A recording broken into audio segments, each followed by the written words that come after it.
Hello dear student welcome to the SJ education YouTube channel. तो ये video माध्यम matric result विषय एक अपडेट देवाक जाऊँगी।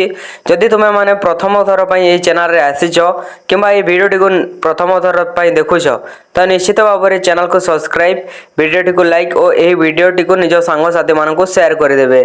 तो आसतु जानिबा से अपडेट विषय रे। तो आपण मैंने देखिपारे एठारे आज प्रकाश पाइब मैट्रिक परीक्षा फल।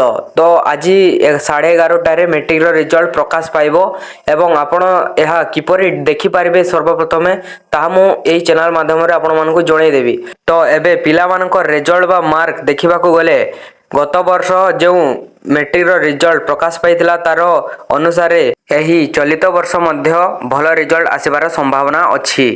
एवं तुम्हें माने एग्जाम रे आंसर टी बहुत भल हिसाब रे लिखिछ, मात्र से आंसर रो पर्याप्त मार्क मिली नहीं। तो तुम्हें माने मे 29 रु जून 12 तारीख मध्य रे रीचेकिंग रो आवेदन करि पारिबो। तो यह थिला अपडेट जोटा कि मु आपण मानकु जणाई देछि।